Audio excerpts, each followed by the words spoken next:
नमस्कार, मैं हूं सौरभ त्रिपाठी। आप देख रहे हैं प्रदेश का सबसे भरोसेमंद news channel India news Uttar Pradesh Uttarakhand. Uttar Pradesh विधानसभा चुनाव 2022 को लेकर बीजेपी ने अपनी रणनीति के हिसाब से सक्रियता बढ़ा दी है। आलम यह है कि एक हफ्ते में प्रधानमंत्री नरेंद्र मोदी 2 बार उत्तर प्रदेश के दौरे पर पहुंच चुके हैं। 20 अक्टूबर को जहां प्रधानमंत्री नरेंद्र मोदी ने कुशीनगर अंतर्राष्ट्रीय हवाई अड्डे का उद्घाटन किया, तो वहीं 25 अक्टूबर को सिद्धार्थ नगर में 9 मेडिकल कॉलेजों का उद्घाटन किया। यानी अब 2022 से पहले बीजेपी का ये मास्टर स्ट्रोक है।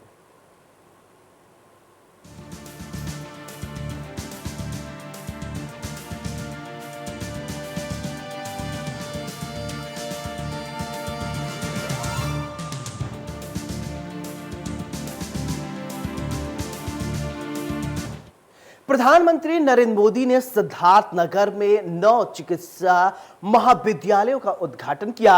यहां पर अपने संबोधन में प्रधानमंत्री नरेंद्र मोदी ने पिछली सरकारों पर जमकर हमला बोला।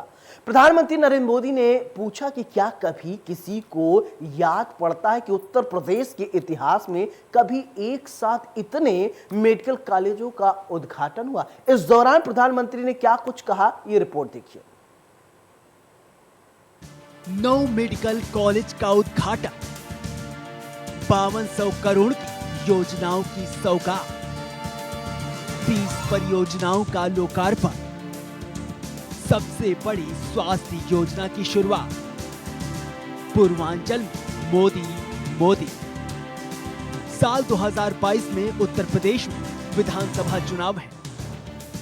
सभी सियासी पार्टियां अपनी पूरी ताकत लगाने में जुटी हुई हैं। ऐसे में प्रधानमंत्री मोदी का पूर्वांचल दौरा कई मामले में खास है। प्रधानमंत्री मोदी के सिद्धार्थ नगर और वाराणसी दौरे के दौरान प्रदेश को कई सौगात दी गई। प्रधानमंत्री नरेंद्र मोदी ने सिद्धार्थ नगर में 9 चिकित्सा महाविद्यालयों का उद्घाटन किया। यहां अपने संबोधन में प्रधानमंत्री मोदी ने पिछली सरकारों पर जमकर हमला बोला। मोदी ने यह भी पूछा कि क्या कभी किसी को याद पड़ता है कि उत्तर प्रदेश के इतिहास में कभी भी एक साथ इतने मेडिकल कॉलेज का लोकार्पण हुआ हो। PM Ayushman Bharat health infrastructure mission को लॉन्च कर मोदी ने कहा कि पहले की सरकारों ने स्वास्थ्य सेवाओं पर ध्यान नहीं दिया, विकास से उत्तर प्रदेश को दूर रखा। मोदी बोले कि शरीर को स्वस्थ रखने के लिए किया गया निवेश उत्तम निवेश होता है। क्या कभी किसी को याद पड़ता है, और याद पड़ता है तो मुझे बताना, क्या किसी को याद पड़ता है कि उत्तर प्रदेश के इतिहास में कभी एक साथ इतने मेडिकल कॉलेज का लोकार्पण हुआ हो? हुआ है कभी? नहीं हुआ है ना। पहले ऐसा क्यों नहीं होता था और अब ऐसा क्यों हो रहा है? इसका एक ही कारण है, राजनीतिक इच्छा शक्ति और राजनीतिक प्राथमिकता। जो पहले थे उनकी प्राथमिकता अपने लिए कमाना और अपने परिवार की तिजोरी भरना था। हमारी प्राथमिकता गरीब का पैसा बचाना, गरीब के परिवार को मूलभूत सुविधाएं देना। साथियों, यूपी के भाई बहन भूल नहीं सकते कि कैसे योगी जी ने संसद में यूपी की बदहाल मेडिकल व्यवस्था की व्यथा सुनाई थी। योगी जी तब मुख्यमंत्री नहीं थे, वे एक सांसद थे और बहुत छोटी आयु के वो सांसद बने थे। और अब आज यूपी के लोग ये भी देख रहे हैं कि जब योगी जी को जनता जनार्दन ने सेवा का मौका दिया तो कैसे उन्होंने दिमागी बुखार को बढ़ने से रोक दिया।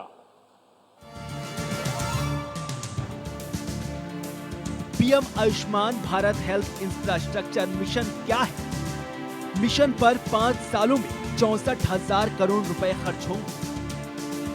जिला स्तर पर आईसीयू, वेंटिलेटर सुविधा होगी। इलाज के खर्च में बचत होगी। 4,000 लैब्स बनाई जाएंगी। संक्रामक रोगों पर विशेष फोकस होगा। 5 नए एनसीडीसी बनाए जाएंगे। हेल्थ यूनिट्स को विकसित किया जाएगा। 9 मेडिकल कॉलेज का उद्घाटन किया जाएगा। आगे कहा गया कि पिछली सरकारों की प्राथमिकता अपने लिए कमाना होता था, वहीं उनकी सरकार की प्राथमिकता गरीब का पैसा बचाना, गरीब के परिवार को मूलभूत सुविधाएं देना है। मोदी ने कहा कि सीएम योगी आदित्यनाथ की सरकार से पहले जो सरकार थी, उसने अपने कार्यकाल में उत्तर प्रदेश में सिर्फ 6 मेडिकल कॉलेज बनवाए थे। सीएम योगी के कार्यकाल में 16 नए मेडिकल कॉलेज शुरू हो चुके हैं और 30 नए मेडिकल कॉलेजों पर तेजी से काम चल रहा है। मोदी ने आगे कहा कि पिछली सरकारों में सालों साल तक बिल्डिंग नहीं बनती थी।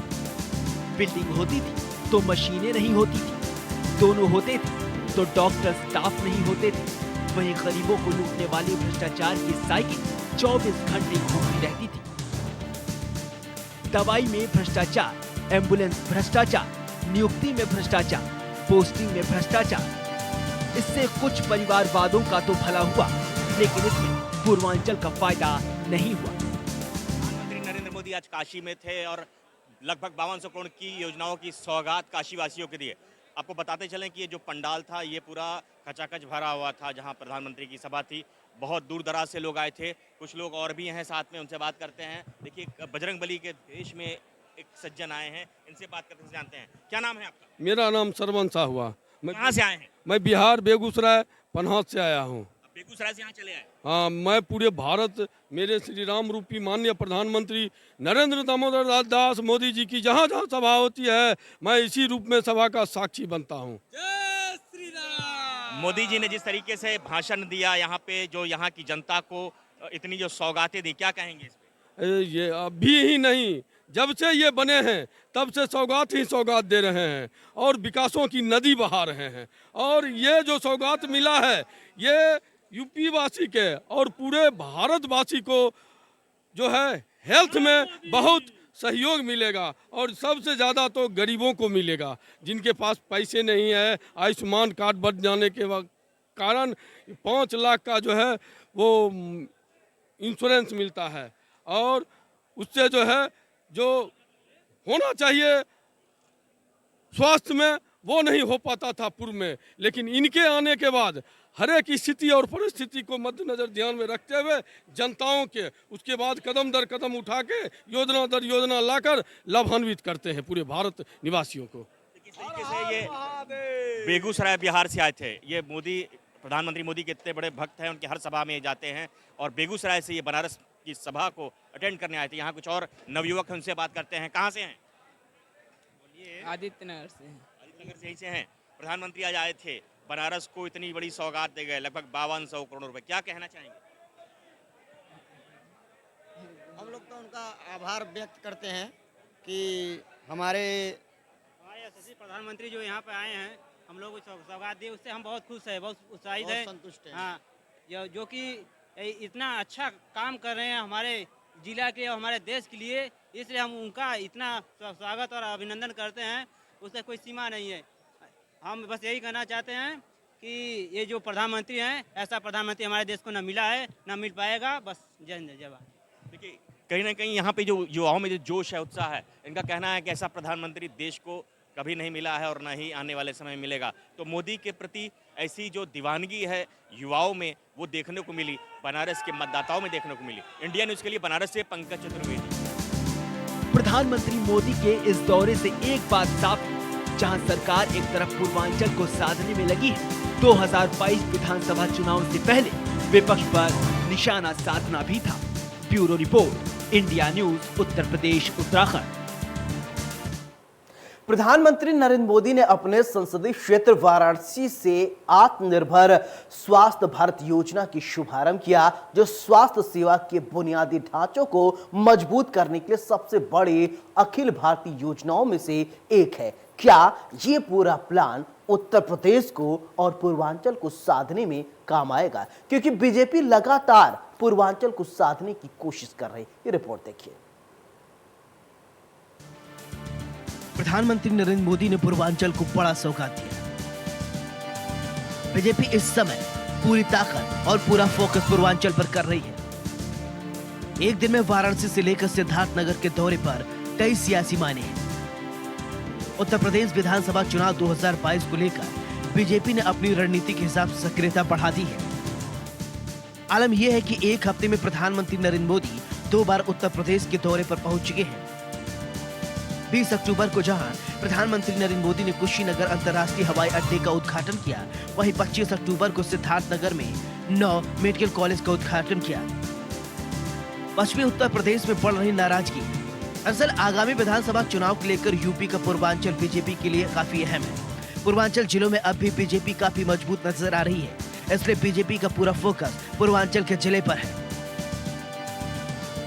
मिशन 2022 के लिए माना जा रहा है कि बीजेपी पश्चिमी उत्तर प्रदेश में होने वाले नुकसान की भरपाई पूर्वांचल में मजबूत होकर करना चाहती है। प्रधानमंत्री नरेंद्र मोदी के लिए पूर्वांचल गुड लक है, ऐसा माना जाता है। वाराणसी से दूसरी बार लोकसभा पहुंचे नरेंद्र मोदी के लिए पूर्वांचल गुड लक जैसा है। यहां से उन्होंने 2014, 2019 लोकसभा चुनाव और 2017 में यूपी विधानसभा चुनाव का आगाज किया था। नतीजों में बीजेपी को बम्पर सीट मिली थी। ऐसे में बीजेपी की सोच है कि पूर्वांचल में पार्टी की पकड़ ढीली न हो और पूर्वांचल के गुड लक को फिर से यूपी में भुनाया जाए।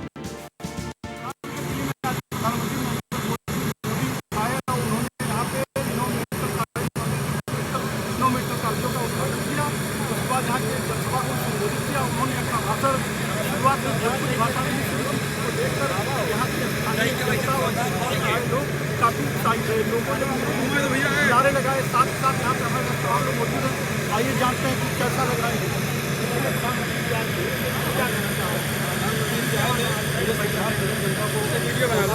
मेडिकल कॉलेज का सिद्धार्थनगर की 9 मेडिकल कॉलेज का जो है हम लोगों को सौगात मिला है। लोगों का कहना कि बहुत गौरव की बात है पूरे प्रदेश के लिए। आप क्या कहना चाहेंगे? प्रधानमंत्री सिद्धार्थनगर की धरती पर आए, सिद्धार्थनगर की जनता इतना उत्साहित थी। सिद्धार्थनगर के कोने कोने से पूरे जिले में सिद्धार्थनगर की जनता छा गई। मोदी जी बहुत खुश हुए, जनता को देखकर बहुत खुशी हुई उनको। और हमारे सिद्धार्थनगर जिले से 9 मेडिकल कॉलेज का यहाँ से मेडिकल कॉलेज का लोकार्पण के बाद प्रधानमंत्री यहाँ से रवाना हो गए और सीधे यहाँ से बनारस के लिए निकल गए हैं।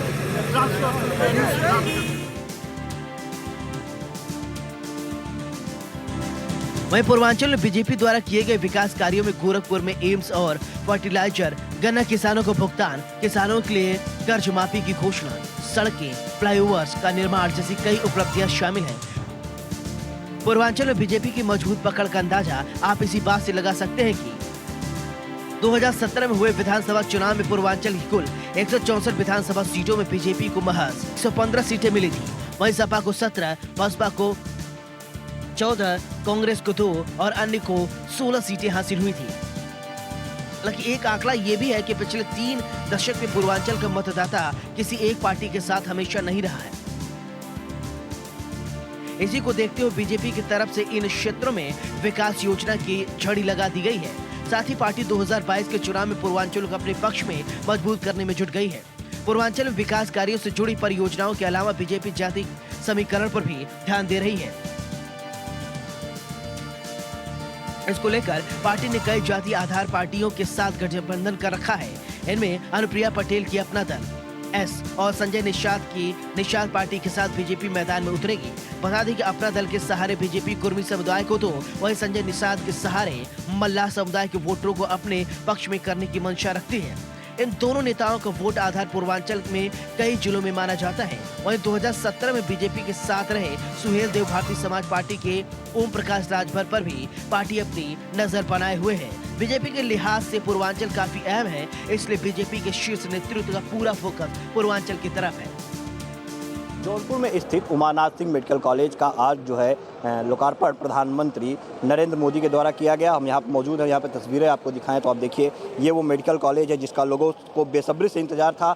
27 सितंबर 2014 को इसका शिलान्यास जो है प्रदेश के मुख्यमंत्री सपा सरकार अखिलेश यादव ने किया था। उसके बाद जो है लगातार लोगों को इंतजार था कि कब ये मेडिकल कॉलेज जो है बनकर तैयार होगा और यहाँ पे जो है सुविधाएं लोगों को मुहैया कराई जाएंगी। तकरीबन 7 साल बाद जो है ये मेडिकल कॉलेज जो है बनकर तैयार हुआ है और अब जो है प्रधानमंत्री नरेंद्र मोदी ने इसका जो है लोकार्पण किया है सिद्धार्थनगर से। और जाहिर सी बात है, मेडिकल कॉलेज के बन जाने से लोगों को स्वास्थ्य के क्षेत्र में जो है वो सुविधा मिलेगी। 554 करोड़ जो है इसकी अनुमानित लागत बताई जा रही है और यहाँ 500 बेड का है और 100 बेड जो है वो बनके कंप्लीट है। 100 सीटों पे यहाँ पे जो है पढ़ाई शुरू हो जाएगी और लोगों को जो है काफ़ी वर्षों से इंतजार था कि ये मेडिकल कॉलेज बनकर तैयार हो जाए और आज इसका लोकार्पण जो है प्रधानमंत्री नरेंद्र मोदी के द्वारा किया गया है। Rajan Mishra, India news, Jaunpur. अब आने वाले वक्त में ही पता चलेगा कि बीजेपी को पूर्वांचल से कितना फायदा होता है। Bureau report, India news, Uttar Pradesh, Uttarakhand. तो पूर्वांचल को साधने के लिए बीजेपी पूरी तरीके से किसी तरीके की कोर कसौर नहीं छोड़ रही है और ना छोड़ना चाहती है। बीजेपी के शीर्ष नेतृत्व का भी यही कोशिश है कि पूर्वांचल को किस तरीके से साधा जाए, क्योंकि पश्चिमी उत्तर प्रदेश में कुछ लोग जो है वो शायद बीजेपी से नाराज है। हमारे इस खास कार्यक्रम मेरे साथ फिलहाल इतना ही। नमस्कार।